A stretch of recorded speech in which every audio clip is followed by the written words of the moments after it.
ठाकुर जी महाराज की जय हो, राधे सरकार की जय हो, नंद के नंदलाल की जय हो।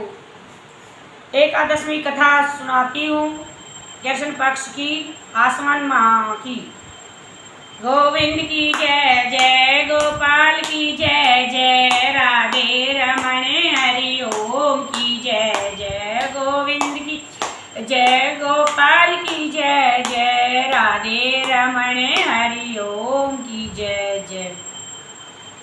युधिष्ठिर ने पूछा, मधुसूदन कृपा करके मुझे यह बताइए कि असवन के कृष्ण पक्ष में कौन सी एकादशी होती है। भगवान कृष्ण बोले कि राजन, असवन कृष्ण पक्ष में इंद्रा नाम की एकादशी होती है, इंद्रा एकादशी होती है।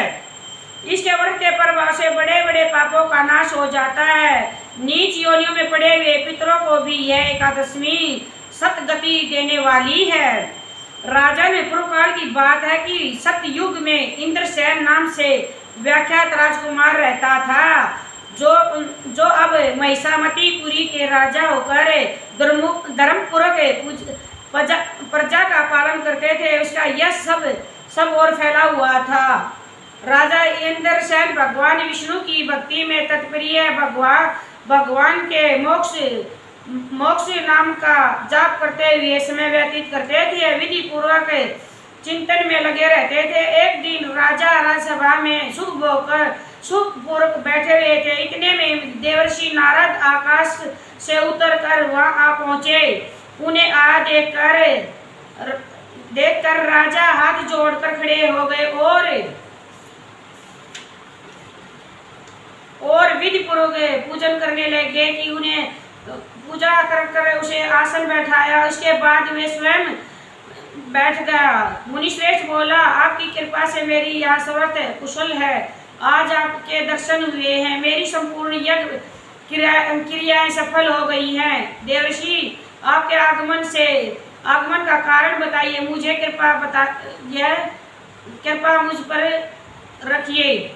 नारद जी ने कहा कि नृपश्रेष्ठ, सुनो, मेरी बात तुम्हें आश्चर्य में डालने वाली है। मैं ब्रह्मलोक में यमलोक में आया था। वहां एक श्रेष्ठ आसन पर बैठा और यमराज मेरी भक्ति पूर्वक पूजा की। उस समय यमराज की सभा में मैंने तुम्हारे पिता को भी देखा था। वे व्रत भंग के दोष से वहां आए हुए थे। राजन, उन्होंने तुमसे कहने के लिए एक संदेश दिया है, उसे सुनिए। उन्होंने कहा कि बेटा, मुझे इंद्रा के व्रत का पुण्य देकर स्वर्ग में भेज दो। उसका यह संदेश लेकर मैं आया हूँ। राजन, अपने पिता का स्वर्गलोक की प्राप्ति करने के लिए इंद्रा का व्रत करो। राजा ने पूछा कि भगवान कृपा करके इंद्रा का व्रत बताइए, किस पक्ष में, किस तिथि को और किस विधि से इसका व्रत करना चाहिए। नारद जी ने कहा, राजेंद्र, सुनो, मैं तुम्हें उस व्रत की शुभ कारक विधि बताता हूँ। आसवन मास के कृष्ण पक्ष में 10वीं के उत्तम दिन को श्रद्धा युक्त चित्त से प्रातःकाल स्नान कर फिर मध्यकाल में स्नान कर एक चित्त हो एक समय भोजन करे तथा रात्रि में भूमि पर सोए।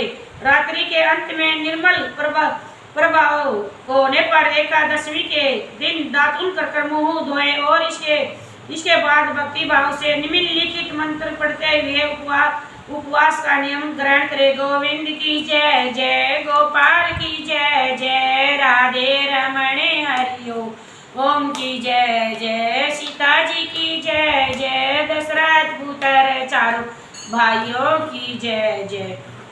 कमल नयन भगवान नारायण, आज मैं सब भागों से अलग होकर निराहार रहकर कल भोजन करूंगा। अच्युत, आप मुझे शरण दे। इस प्रकार नियम कर मध्य काल में पितरों की प्रसन्नता के लिए शालिग्राम शल्य के सम्मुख विधि पूर्वक श्रद्धा के तथा दक्षिणा से ब्राह्मणों को सत्कार कर उन्हें भोजन करवाए। इसके बाद पितरों का दिए हुए अन्य में पिंडों को सूंघ कर विद्वान पुरुष गाय को खिला दे। फिर धूप और गंध आदि से भगवान हरि के से पूजन कर कर रात्रि में उसके समीप जागरण करें। इसके पश्चात सवेरे होने पर द्वादशी के दिन भक्ति पूर्वक श्री हरि का पूजन करें। इसके बाद ब्राह्मणों को भोजन करवाए और भाई बंधुओं नाती और पुत्र आदि के साथ स्वयं मौन होकर भोजन करे। राजन इस विधि से निर्मित होकर इंद्रा का व्रत करे। इससे तुम्हारे पितर भगवान विष्णु के बैकुंठ धाम को चले जाएंगे। बोलो ठाकुर जी महाराज की, नंद के नंदलाल की, राधे सरकार की।